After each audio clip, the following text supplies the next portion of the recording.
Welcome back, everyone. It's Charlie. Yesterday, the head of Marvel TV made a post about the Watcher of the MCU Uatu coming to watch Daredevil and Kingpin at the end of Daredevil Born Again Season 2, Episode 4, when Kingpin accidentally kills Vanessa himself after her bullet caused Bullseye to fail his attempt to kill Kingpin with his own glass monument. Very ironic. It also causes Bullseye to miss, and Bullseye does not miss. While this was happening, Daredevil grabs Bullseye and they crash through the window of Fogwell's gym, and the camera lingers on Daredevil for a second as he gets his bearings, then quickly runs behind that parked car with Bullseye as the camera continues to linger on the broken window to convey the weight of what just happened.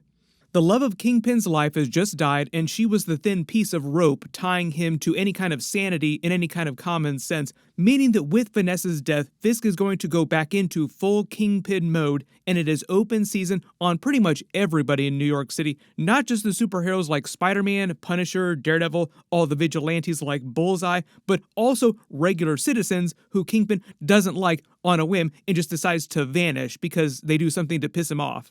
Making all the Defenders puns as possible, Kingpin's iron fist tightens around the city.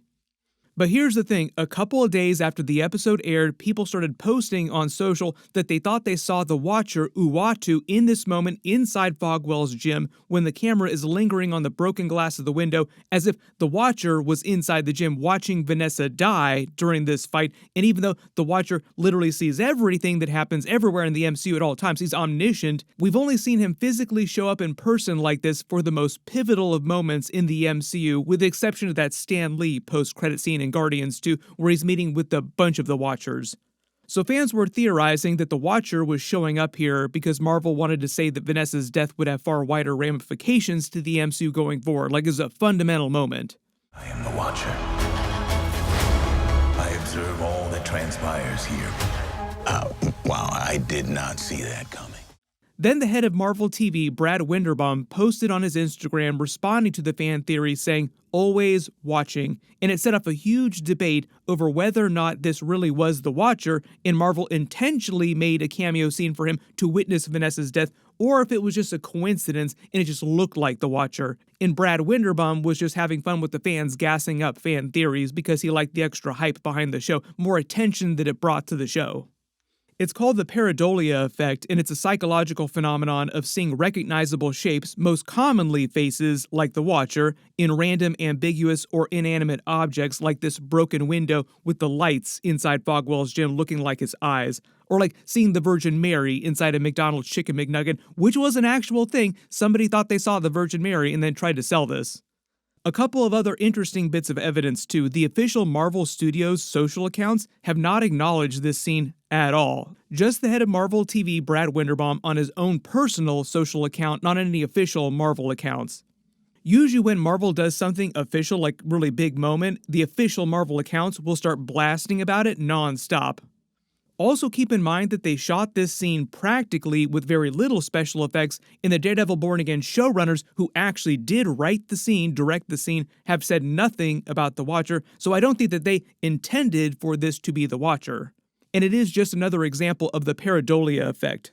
One of the other big reasons why I don't think that Marvel intended for this to be the Watcher, but they might retroactively canonize it as the Watcher, is because they do stuff like this all the time. These types of like crazier Easter eggs that aren't really meant to be Easter eggs, but fans think might be Easter eggs. Then because Marvel likes to lean into fan theories and make it seem like everything is way more connected than it actually is behind the scenes, they retroactively canonize it as an actual Easter egg. A couple of the best examples of this phenomenon is Why Was Thor Crying and Spider-Man during Iron Man 2. Fans are still wondering why was Thor crying. During Deadpool and Wolverine, the movie implies that at some point in Deadpool's future, he will fight with the Avengers and become close enough friends with Thor, who will be distraught over his death during battle that he will cry over his body.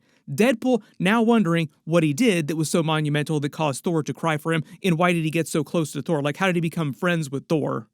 There were all kinds of fan theories when that movie came out. It's an Avengers Secret War scene maybe, Deadpool fights with the Avengers and goes to stop God Emperor Doom, and then Doom wastes him, and that's why Thor was crying. On the surface, it seemed like a great Easter egg when the movie came out. It did a great job of driving a ton of fan engagement during the movie. A lot of conversations. In addition to the many other Easter eggs in that movie, the entire movie was designed to drive hype and fan theories. But when you listen to the commentary for the movie with Ryan Reynolds and Sean Levy, the director, they very clearly explain that when they did that scene of Thor crying, they had absolutely no idea why Thor was crying, and they just thought that it was something funny to throw in the movie, just like a funny bit. Then they told Marvel to figure it out in a later movie and pretend like they had a plan for it the whole time to make it seem like things are way more connected than they actually are.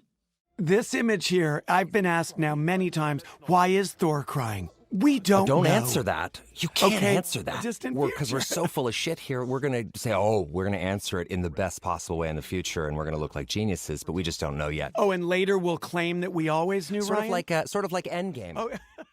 Right after the movie came out, Chris Hemsworth even got in on the fun, saying that he can keep secrets too, as if Chris Hemsworth knew why Thor was crying, when clearly at the time he had no idea either, and he was just having fun with the fans, in the same way that Ryan Reynolds and Sean Levy were just messing with people. But Marvel can retroactively, like the Russos, can have a scene during Secret Wars where there is a version of Thor crying over a version of Deadpool, and they can pay that moment off from Deadpool and Wolverine and pretend like that was the plan the whole time, when in reality, when Ryan Reynolds and Sean Levy shot that scene, the Russos had not been hired yet to come back and do Avengers, Doomsday, or Secret Wars, and they hadn't written either of those movies yet.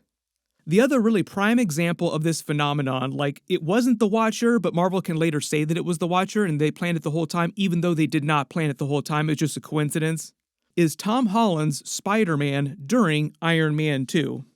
Way back when Marvel was promoting Spider-Man Homecoming, Kevin Feige and Tom Holland were doing interviews, and during Iron Man 2, there was a little boy wearing an Iron Man mask that Iron Man saves, and later fans asked Tom Holland, was that you? Were you the boy that was there? Because at the beginning of Spider-Man Homecoming, they drive past the Stark Expo.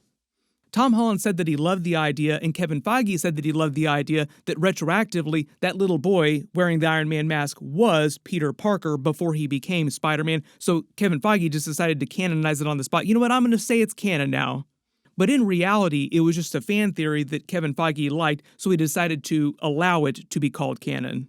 When they actually filmed Iron Man 2, that little boy in the Iron Man mask was actually Jon Favreau's real-life son, and it wasn't meant to be Peter Parker, it was just meant to be a random little boy that Iron Man saved. So I kind of think that's what's happening with the Watcher now in Daredevil Born Again. Like, it's just a coincidence, but Marvel could later, if they want to, say it is officially canon, and you'll start seeing the official Marvel accounts start posting about it. When in reality, when they actually filmed the scene, it was just meant to be a moment for dramatic weight, to just let you linger in the moment, like, oh my god, Vanessa died, how's this going to affect everything going forward? And that was all they were really focusing on. There have been a couple other examples of them using the Watcher on different TV shows and cameo scenes in the background, but here's the thing, Marvel Phase 4, they've mostly been animated cameos, and it's been the animated directors, the story writers that have put him in those shows, not the head of Marvel TV or like Kevin Feige saying that he wants the Watcher in everything cameoing. So it's not Kevin Feige or like the people at the top of Marvel that are controlling Watcher cameos, it's just people on each of the shows using him when they want to use the Watcher, when it's relevant, when it's important. But one of the other differences is that it is animated, and Kevin Feige tends to be more forgiving when they do crazier stuff in animation than when they do in live action, mostly because it's way more expensive to do that kind of stuff in live action. So I think if the Daredevil Born Again showrunners wanted to hype up the Watcher in this scene, they would have been talking about it way more right after the episode actually dropped. And after Brad Winderbaum, the head of Marvel TV, was gassing up fan theories, you would have also heard Charlie Cox, Vincent D'Onofrio, like all the other people that are associated with the show, also trying to gas up the fan theories. What'll probably happen in the next week or two is as they continue to do interviews episode to episode, there'll be a lot of commentary. People will probably start asking them more directly, hey, what about this scene right here? Was this actually the Watcher? Did you plan for the Watcher to be here, or is it just meant to be a coincidence? Marvel needs every last drop of hype that it can get going into Avengers Doomsday this year. They're basically trying to turn the fandom around in the last couple of years, so they're not going to pour water on any fire that's rising in that direction. It's like Marvel editing trailers in misleading ways to make you believe that things are happening in a movie that are not actually happening in a movie, or the plot is different from what it actually is to hide spoilers, or to drive fan theories in a particular direction, or to just purposely drive hype. Sony is particularly egregious when it comes to this, like the classic Morbius trailer with all the different Easter eggs for the different versions of Spider-Man, Andrew Garfield's Spider-Man, Tobey Maguire's Spider-Man, Tom Holland's Spider-Man, when in reality, none of that stuff wound up in the actual theatrical cut of the movie. So when Marvel sees fans getting hyped up about Daredevil for any particular reason, they love that, no matter what's going on. So it's not like Brad Winderbaum, the head of Marvel TV, is being malicious and trying to gas people up without absolutely confirming yes or no it is the Watcher. It's just him having a little bit of fun with fans, engaging with fans. He is actually a pretty decent dude. You'll probably see him on a ton of interviews. He'll talk a lot about the Agents of S.H.I.E.L.D. characters, trying to bring them back. He talked about bringing the Defenders characters back. He actually did play a really huge role in bringing all the classic Defenders back. Like, Daredevil was already coming back. That was a Kevin Feige thing. But after they did that, Brad Winderbaum was the guy that said, we need to do a Daredevil TV show, and we should also bring all the Defenders back. Jessica Jones, Iron Fist, Luke Cage, The Punisher. You back for more? Oh, we've not even started. So a lot of the time, Marvel will just do stuff and then watch to see what the fans really like and then try to move in that direction. So that's kind of what's happening with the Watcher stuff right now. I still don't think that they meant for it to be the Watcher, but I definitely think that they could always say in like the next couple of weeks, yes, it's definitely the Watcher and we want it to be canon now. We will probably see live-action Watcher appear somewhere during Avengers Doomsday or Avengers Secret Wars to witness what's happening because it is so monumental. Of course, the Watcher would show up for something that big. I am totally expecting Jeffrey Wright to also play Uatu in live action as well too. The last live action Watchers that we saw were during the Guardians of the Galaxy 2 post-credit scene with Stan Lee. Everybody post all your reactions in the comments below and let me know if you think that Marvel really did plan on having the Watcher there or if they're just going to retroactively say, yes, we planned it the whole time, even though when they were actually filming it, that was not the case. Marvel just made a couple big announcements about the upcoming X-Men reboot movie that's releasing in 2028. I'm working on a video for that should post by tomorrow, but there's like a couple other real big things that are happening the next couple of days, and I'm trying to do videos for everything. So be sure to enable alerts for my channel so you don't miss any of it. And there are a lot of big episode videos that'll be posting this next week too. Really great time for superhero TV shows in general. Everybody click here for my brand new Spider-Man Brand New Day Hulk video, and click here for all my Avengers Doomsday videos. Thank you so much for watching, and I'll see you guys in the next one.